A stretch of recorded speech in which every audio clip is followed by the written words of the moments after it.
Cara, mas era só o que faltava a seleção dos Estados Unidos virar uma seleção forte, né? Pro futebol e um pouquinho mais pro lado errado, a gente tem os caras do soccer jogando bem. Hoje eles conseguiram vencer essa partida sem jogar tanto quanto na estreia, obviamente, tá?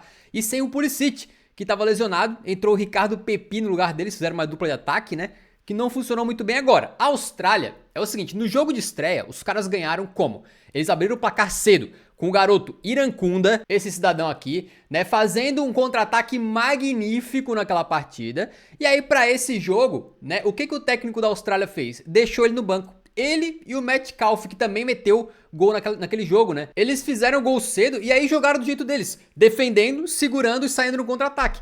Hoje o técnico da Austrália, eu não sei o que ele pensou, mas ele botou no banco os dois caras que fizeram gol naquele jogo. O Irankunda, que é um monstro no contra-ataque porque ele é muito rápido, e o Metcalf. Penso eu que ele deve ter imaginado, pô, vou montar um time aqui mais físico pra batalhar com os Estados Unidos, e no segundo tempo, quando os Estados Unidos estiverem cansados, aí eu solto o Irankunda pra pegar contra-ataque.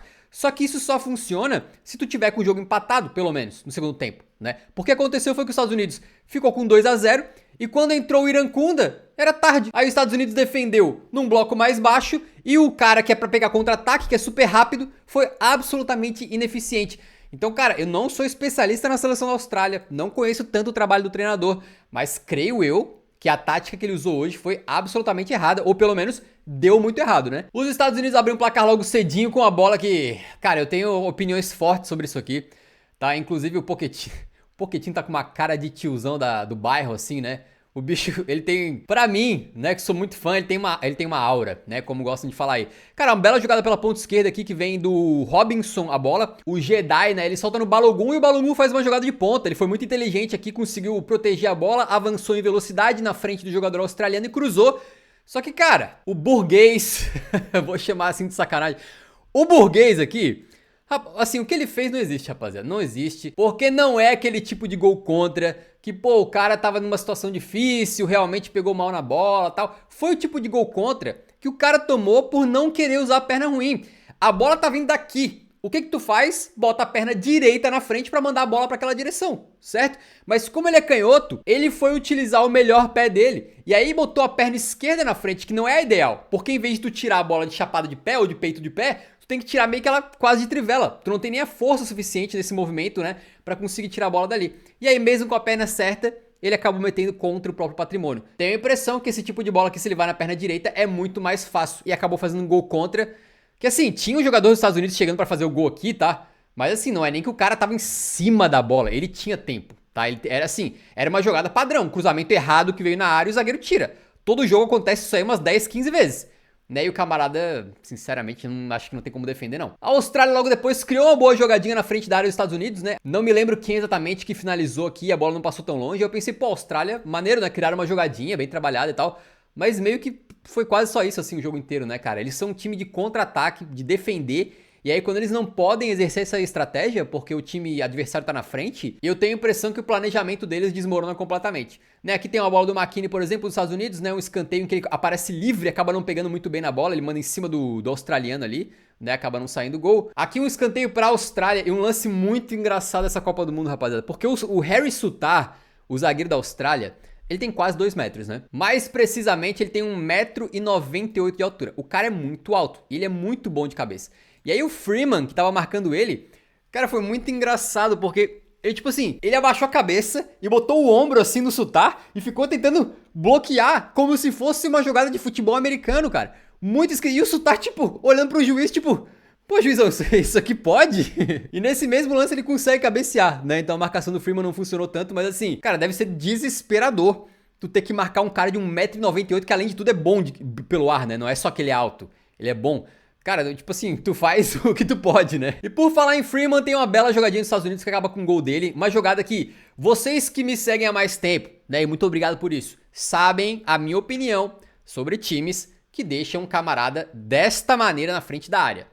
Tem que tomar gol mesmo pra aprender. Não é possível que não possa ter um jogador que se posicione aqui assim, né, com a capacidade de pelo menos atrapalhar o cara, né? Porque vem essa falta aqui que era basicamente um escanteio, o Robinson cobra espertamente aqui no Serginho Dest, o Serginho Dest tem todo o espaço do mundo pra dominar, finalizar, a bola vai em direção ao gol, mas o próprio Harry Sutar, que estava no meio do caminho aqui, a bola explode meio que na coxa dele, no pâncreas assim, né? E acaba sobrando com o Freeman. O Freeman tava aqui, ó, tinha 3 jogadores dos Estados Unidos, parecia que os 3 estavam impedidos, né? Mas na real só esses 2 estavam. Por esse ângulo dá pra ver claramente que o Freeman não estava impedido, estava em posição legal. E aí a bola sobe e os Estados Unidos pela segunda vez na partida dão muita sorte, porque a bola vai cair basicamente onde estava o goleiro, o Freeman chega antes e cabeceia pro fundo da rede. Foi um lance que eu falo de sorte, porque, né, a bola desviou e tal, mas ao mesmo tempo tem muito mérito dos Estados Unidos, obviamente, né, foi uma jogadinha ensaiada, assim como no primeiro gol que o Balogun fez uma bela jogada. Mas querendo ou não, um cara chutou contra o próprio patrimônio e fez contra, e aqui a bola sobrou perfeita pro Freeman, depois de desviar. Então, tem um elemento de sorte também, né? O que eu achei muito da hora desse gol é que uma das coisas que as pessoas usam pra falar que o VAR não deveria estar no futebol é que ele acaba com a felicidade do lance, né? Tipo, nunca mais sei quando é que eu posso comemorar porque qualquer gol pode ser anulado pelo VAR, aquela coisa toda. E claro que isso faz sentido em certa maneira, mas esse gol aqui eu achei espetacular porque foi pro VAR, foi logo anulado assim, né? Foi pro VAR, para tecnologia aqui de impedimento. E aí demorou um pouquinho pro juiz dar o gol. E quando deu o gol, cara, os jogadores dos Estados Unidos comemoraram assim com uma alegria absurda, pô. Então meio que a celebração ela foi adiada, mas ela não foi contida. Foi uma celebração absurda, pô. Eles saíram correndo. Tipo assim, achei muito genuíno, cara, muito bacana, assim, o cara simplesmente saiu correndo, todo mundo correndo junto, assim, Foi muito maneiro, vocês podem ver que no momento da partida aqui, era os Estados Unidos controlando praticamente as jogadas ofensivas todas aí, né, o Serginho Dest tem mais uma bola em que ele desce aqui na ponta direita, tabela com o Freeman e finaliza de canhota aqui, uma chance boa que eles criaram, e foi pro intervalo assim. Eu tinha certeza absoluta que esse jogo ia acabar com os Estados Unidos vencedor, não só por causa do 2-0, mas porque a Austrália completamente incapaz de jogar com a bola no pé. Tipo assim, eu fiquei até pensando que pra Austrália, né, até mais vale de repente jogar contra times mais fortes que vão pressionar eles e aí eles possam sair no contra-ataque. Porque um time como os Estados Unidos, que bem verdade teve momentos que tiveram a posse e pressionaram a Austrália, é mais complicado, porque nem sempre, né? Às vezes os Estados Unidos caia pra trás, segurava um pouquinho e a Austrália com a bola no pé não sabia o que fazer. Quando começa o segundo tempo, vem o Irankunda, tá? Pro contra-ataque, só que agora, como é que tu vai contra-atacar se o time adversário tá ganhando? E o time adversário não vai dar espaço pra contra-ataque. É um pouquinho complexo, né? E mesmo assim, os Estados Unidos trocando passes e a Austrália defendendo de forma meio passiva aqui nesse... Uma linha de 5, aí atrás geralmente tinha mais uma linha de 4 praticamente, né? E aí, cara, os caras ficaram defendendo, os Estados Unidos trocando passes e quem tem um contra-ataque é o próprio Estados Unidos. Né, numa doideira aí que o Tyler Adams coloca pra correr o Balogun tá na frente, porém antes do meio campo não tem impedimento, ele sai na cara do gol. Eu achei que ele ia guardar, porque o cara tá muito confiante nessa Copa do Mundo. Meteu 2 gols na estreia, hoje ele forçou o gol contra, né, com uma baita jogadaça aí. Tá com a moral, tá sendo amado pela torcida, saiu na cara do gol e demorou uma eternidade, o que permitiu ao camisa 3 ali, o nosso querido Circati, chegar em cima da hora e travar a finalização do Balogas, que acabou perdendo esse gol aí. A Austrália teve uma ou outra jogadinha de contra-ataque, por exemplo, essa aqui foi uma bola bem colocada para o próprio Irankunda, tá? Talvez o único lance em que eles finalmente conseguiram acionar ele na velocidade. Ele cai na ponta, eu achei que pela qualidade que ele tem, talvez ele deveria ser um pouquinho mais fominha aqui, né? Manda direto pro gol, tinha espaço, né? Ou tenta driblar esse camarada aqui, mas ele foi muito gente fina, parou, botou pra trás, e aí o jogador da Austrália finalizou muito mal ali. E acabou não conseguindo fazer o gol, no lance que eles pediram pênalti também, mas não foi nada. Aqui mais um lance em que eles conseguem roubar a bola dos Estados Unidos na saída de jogo, né? Mas no final das contas é uma finalização de fora da área, fraca. Tipo assim, mesmo quando eles conseguiam criar alguma coisinha, é uma meia chance, né? Nunca era uma chance realmente clara. Eram essas finalizações aí que sequer dava medo nos americanos, né? E quando o jogo vai se encaminhando pro final, talvez os últimos 20, 25 minutos, a Austrália tem a posse de bola. E os Estados Unidos começam a marcar mais pra trás. E aí tu começa a ver que a Austrália com a bola no pé... Assim, uma pobreza absurda de criação de jogadas. Tanto é que aconteceu algo chocante. O Irankunda, ele tem 1,75 m. Ele não é muito baixinho, mas é um jogador que pra ficar dentro da área, lutando contra 3 zagueiros mais altos dos Estados Unidos, é meio complicado. Aí a Austrália tem umas 2, 3 bolas, inclusive uma dessa aqui, né, que eu tirei screenshot, né? Que tipo, os caras estavam cruzando bola pelo alto pro Irankunda. Pô, tu deixou o cara no banco, no primeiro tempo, onde tu poderia tentar jogar no contra-ataque. E aí no segundo tempo, quando o time dos Estados Unidos tá fechado, tu bota ele em campo e joga a bola na área pra um cara que não é alto. E, tipo assim, me pareceu uma estratégia completamente esquisita, errada, não funcionou, foi absurda. Ó, tô aqui no The Sydney Morning Herald, um jornal australiano, né? E os caras também estão meio pé da vida, né? Que o Irankunda começou no banco, eles estão dizendo que o primeiro tempo deles foi absolutamente horroroso. No final da partida ainda teve um pequeno princípio de cenas lamentáveis ali, né? E também teve uma jogada em que o O juizão foi pro chão, rapaziada, com cãibra, né? Lamentável. Não entrou nenhum médico das equipes pra ajudar o cara, deixaram ele lá. É, o juiz, dane-se, né? E no final das contas, então, achei uma atuação bem decepcionante da Austrália, que creio eu, que se conseguir ir pra um jogo onde eles fiquem defendendo e saiam no contra-ataque, podem levar perigo, podem causar problemas, como foi no jogo contra a Turquia, em que eles foram excelentes. Agora, num jogo como hoje, que as coisas fogem um pouquinho do roteiro que eles tinham imaginado, que eles tomam um gol cedo, por exemplo, e depois vão ter que propor jogo, meio que faltou tudo, assim. Eles não conseguiram mostrar muita coisa. O que eu gostei, na verdade, foi o do...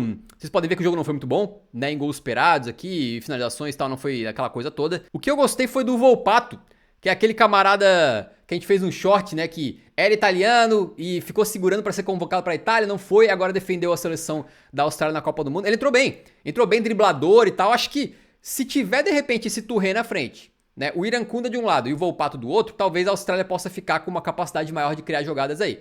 Não sei como é que isso vai entrar na cabeça do técnico, porque se ele planeja defender, talvez 2 pontas como esses não sejam o ideal, mas a Austrália que se segure, né? Porque o último jogo vai ser contra o Paraguai, né? Acho que o Paraguai não é uma seleção que vai ficar também pressionando eles o tempo inteiro, não.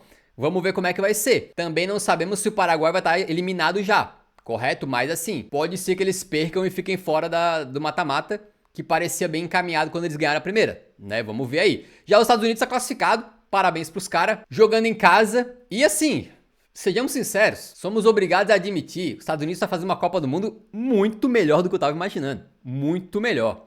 E acho que os caras aí realmente conseguiram fazer com que o futebol deles tenha dado um passo à frente, assim, em relação ao que era antes, né? Rapaziada, Marrocos e Escócia não vai ter pós-jogo pelo seguinte motivo. O jogo do Brasil, ele foi encravado no horário pela metade, né? Então, se eu fizer pós-jogo de Escócia contra Marrocos, eu vou perder o pré-jogo do Brasil, vou perder o começo do jogo do Brasil. Como o Brasil, obviamente, é a minha preferência aqui, é a minha prioridade, eu não vou fazer o pós-jogo de Escócia e Marrocos. Talvez eu fale um pouquinho no final do pós-jogo de Brasil e Haiti, beleza? Mas a gente volta para Brasil e Haiti e dependendo de como for o pós-jogo aqui também, talvez Turquia e Paraguai, fechou? Inscreva-se no canal, acompanhe a Copa comigo. É nóis!